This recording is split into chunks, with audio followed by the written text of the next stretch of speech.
ចៅក្រមប្រដាល់3រូបទទួលរងពិន័យក្រោយសហព័ន្ធពិនិត្យឃើញភាពមិនប្រក្រតីនៃការដាក់ពិន្ទុ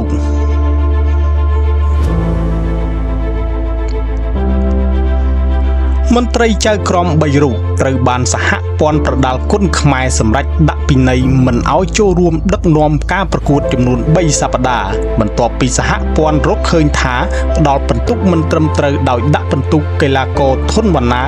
ឈ្នះលើកីឡាករ Martin Santro មកពីប្រទេសអេស្ប៉ាញក្នុងព្រឹត្តិការណ៍ទស្សនីយភាពសិល្បៈវប្បធម៌និងគុនខ្មែរនៅកោះពេជ្រកាលពីថ្ងៃទី14ខែឧសភាឆ្នាំ2025នេះបើតាមសេចក្តីប្រកាសព័ត៌មានរបស់សហព័ន្ធប្រដាល់គុនខ្មែរចុះថ្ងៃទី17ខែឧសភាឆ្នាំ2025តាមរយៈវីដេអូនៃការប្រកួតបង្ហាញឲ្យឃើញថាកីឡាករអេស្ប៉ាញ Martin Santro វាយចូលច្រើននិងធ្ងន់ទៅលើកីឡាករកម្ពុជាធុនវណ្ណាជាហេតុធ្វើឲ្យអ្នកគាំទ្រជាច្រើនយល់ថា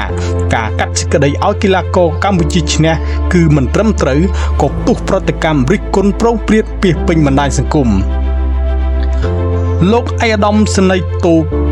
ខូឆាយប្រធានសហព័ន្ធប្រដាល់គុនខ្មែរបានកោះប្រជុំបន្ទាន់ជាមួយមន្ត្រីរៀបចំការប្រកួតមន្ត្រីអាជ្ញាកណ្ដាលចៅក្រមដែលដឹកនាំការប្រកួតនេះឲ្យពិនិត្យលទ្ធផលនៃការប្រកួតឡើងវិញក្រោយពីពិនិត្យយ៉ាងល្អិតល្អន់ឃើញថាជ័យជំនះត្រូវបានទៅលើកីឡាករអេស្ប៉ាញ Martin Santro ទោះបីជាយ៉ាងណាក៏ដោយលទ្ធផលជ័យជំនះគឺមិនអាចប្រកែកបានទេមានន័យថាជ័យជំនះនៅតែបានទៅលើធុនវណ្ណាប៉ុន្តែមន្ត្រីចៅក្រម3រូបដែលត្រូវសហព័ន្ធរកឃើញថាផ្ដល់ពិន្ទុមិនត្រឹមត្រូវនិងវាប់ពិន័យមិនឲ្យចូលរួមដឹកនាំការប្រកួតចំនួន3សប្តាហ៍សហព័ន្ធដាក់ពិន័យមន្ត្រី3រូបនេះពីបទប្រព្រឹត្តខុសទៅនឹងបទបញ្ញត្តិបច្ចេកទេសគ្រប់គ្រងការប្រកួតការដាក់ពិន័យទៅចៅក្រមទាំង3រូបមិនឲ្យរួមដឹកនាំការប្រកួតចំនួន3សប្តាហ៍ដោយមិនបង្ហាញឈ្មោះចៅក្រមទាំងនោះត្រូវបានមហាជនមួយចំនួនរិះគន់ផងដែរអ្នកខ្លះថាការដាក់ពិន្ទុហាក់ស្រាលពេកអ្នកខ្លះថាសហព័ន្ធគួរតែបង្ហាញឈ្មោះចៅក្រមដែលទទួលរងការពិន័យដើម្បីឲ្យមហាជនបានស្គាល់ផងទើបមានភាពជឿជាក់លើចំណាត់ការរបស់សហព័ន្ធដោយមានភាពតម្លាភាពអ្នកខ្លះទៀតថាគួរឲ្យមន្ត្រីចៅក្រមទាំង3រូបនោះទៅចូលរួមវគ្គបណ្ដុះបណ្ដាលវគ្គបំពន់ឡើងវិញសហព័ន្ធប្រធានសហព័ន្ធប្រដាល់គុនខ្មែរលោកឧត្តមសេនីយ៍តូគូឆាយ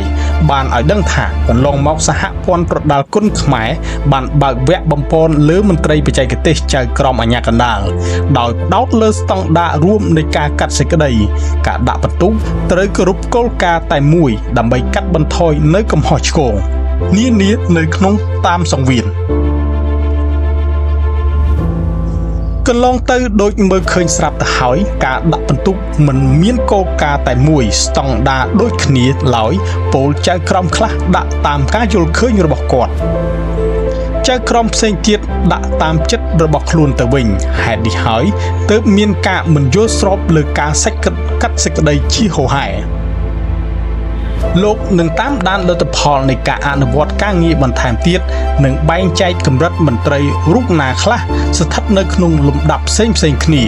លោកសង្ឃឹមថាមន្ត្រីទាំងអស់នឹងអនុវត្តការងារកាន់តែមានប្រសិទ្ធភាពនិងកាត់បន្ថយកំហុសឆ្គងទៅតាមសង្វៀននានា